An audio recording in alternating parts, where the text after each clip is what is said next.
work. Assalamu alaikum, everyone. I'll figure it out.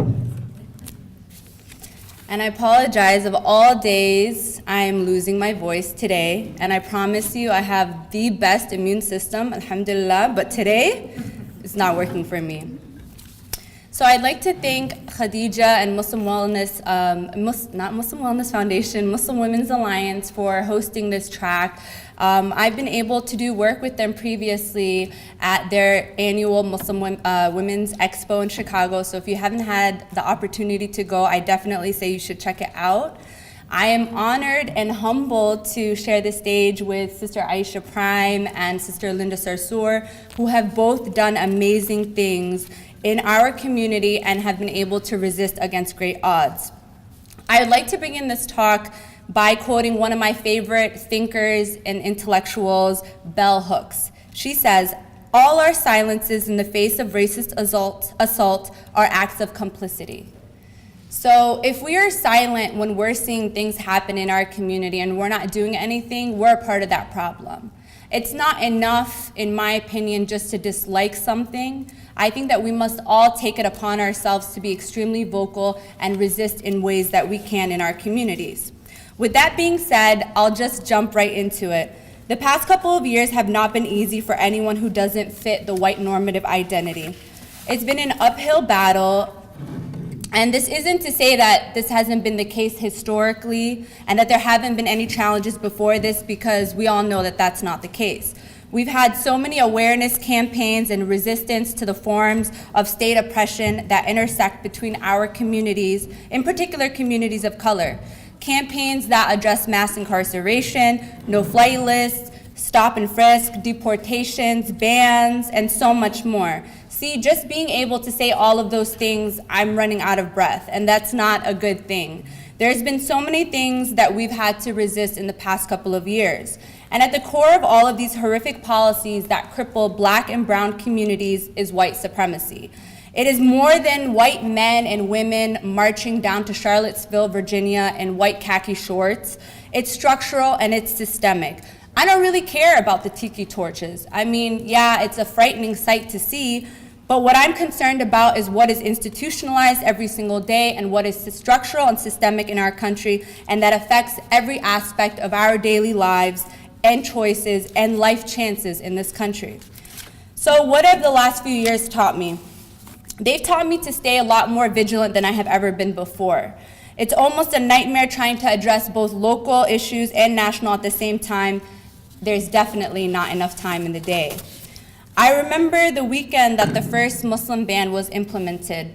I remember it far too vividly. To hear that my home country, one that has struggled for many years, both from policies implemented from the United States of America and other geopolitical issues, was on the list. To hear that Somalia and my brothers and sisters from my home country would be tasked with this challenge was something I couldn't wrap my mind around. But I realized at that time I didn't have time to grieve or be sad or be upset that the ban went into effect. All that we could do at that point was just organize.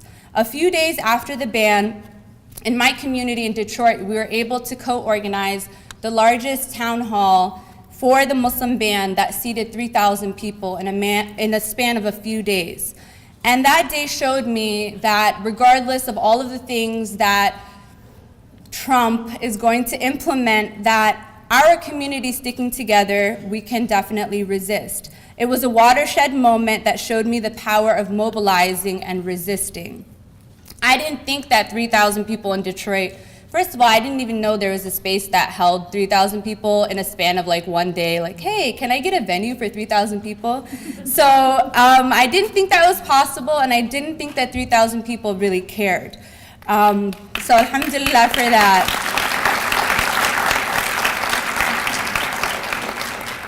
While wrestling with national issues that pop up every day, there are definitely the local issues that we can't ignore. Many of us on the ground who do grassroots work have to face that reality and see the impact it has on people's lives. Every day, locally in Detroit, we're tasked with addressing issues around water, illegal foreclosures, gentrification, displacement, ICE raids, and many of the other issues that I've spoken about earlier. It's almost kind of like that Hungry Hippos game. I don't know if you guys are old enough to remember, but that game where all the little hippos are trying to collect all the balls, and it's just like you can't ever win. So sometimes it feels like we're playing that game. There's so many issues that we need to tackle, but I try and tell people in my community who want to get involved not to just focus or fixate on the symptoms of the issue, the symptoms of white supremacy. Mass incarceration, water issues, foreclosure, the Muslim ban, these are all symptoms of the overarching issue of white supremacy. It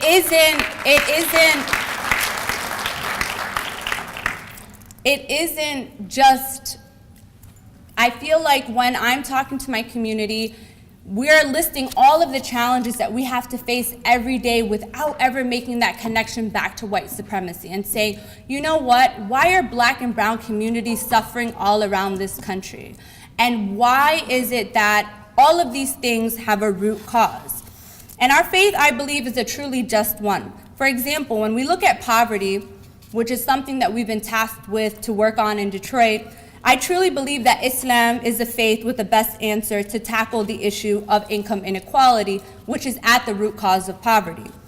Personal wealth in our faith is considered a trial, and this is in Surah Al-Taqibun, and a gift entrusted to the wealthy by God, and this is mentioned in the following surahs, Hadid, Baqarah, Nisa, and Surah Al-Ra'd, to see if they will handle it as He wishes.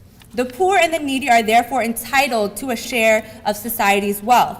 And this again is mentioned in Surah Al-Dariyat and Mi'raj. So our faith is truly a just one that shows us that we need to make the playing field equal for all. We don't need to look to other communities and say, hey, what they're doing is right, maybe we should try and replicate that. We have the Quran, we have the Sunnah, we have the Seerah, we have so many amazing examples, both prophetic and in the Quran, that show us that we need to care for one another and that we need to build societies that are truly equitable and sustainable at the same time. And I always caution people to not look at our community as a monolith. I always advise against speaking for the Muslim American community. Whenever I get invited to speak, I say, I'm speaking as Asha, a member of the Muslim community, but I don't think that my voice is one that speaks uniformly for all Muslims. We all experience discrimination and bigotry in different ways, some compounded and some less than. We also, as a community, deal with it in varying degrees. Large segments of our community have coped with racism from before the inception of this country and find the squabble, and some find newer challenges following 9/11, many of which who had relative privilege before that day. Regardless of the varying degrees of impact on our psyche, there is real life impact on our lives, from policies to perceptions to violence to incarceration, deportation, immigration, policing, school bullying, and much more. Sadly, I wish that list was a lot shorter. We cannot ignore that these radical changes come with some grave consequences. The microaggressions alone eat at you bit by bit. So imagine what the policies from the War on Terror are responsible for in terms of breaking up our families. And finally, when I think about resisting, I think about building community and what that looks like. For me, doing movement work and being an organizer, I stress two very important things. I stress trust and accountability. This means practicing what we preach at home. If we are about anti-racism work, make sure that you are actually implementing anti-racism and inclusion in your daily lives. We need to make space for those who are more marginalized and impacted. We need to foster and harness real relationships with the individuals who are oppressed and marginalized, even within our own communities.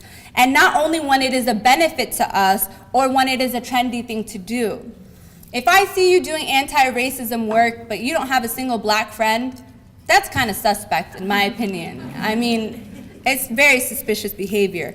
So the struggle is not just for a short-term campaign or for a few years under Trump. It's a lifelong commitment. From the time I was 5 years old, I remember going to the State Department with my parents, yelling, "Free, free Palestine," before I knew what Palestine was.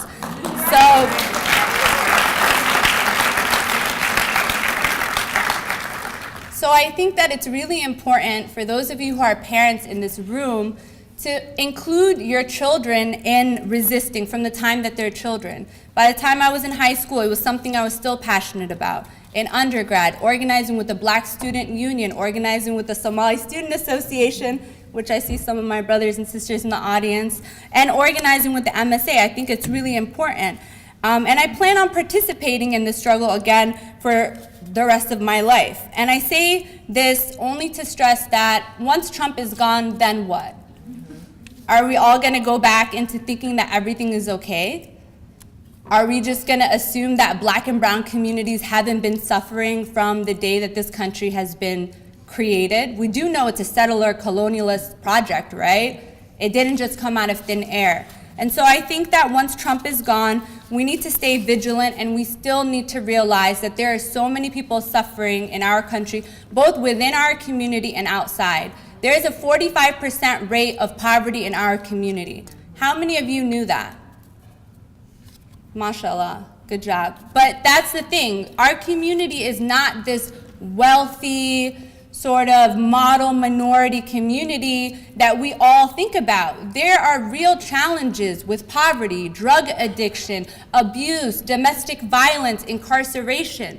And I think that the more that we realize this, the more we'll be able to support people within our community and outside of our community. And I say to support the organizations that are doing anti-racism work in and outside of our communities, and building with other communities, and learning what our faith says about social justice, and becoming aware of what's happening and how to get involved. And to be patient with yourself. You're not gonna attend one conference or read one really good book and become woke all of a sudden. I actually feel that sometimes that word is losing its meaning because it's slapped onto just anything and everything. It's sort of becoming a trendy term. But I think that raising your consciousness is a very critical part of working towards transformation, being a Muslim, and educating yourself. Making sure that you seek support and be patient with yourself in this process of transformation. And above all, read, and stay in your community and build with them. Assalamu alaikum.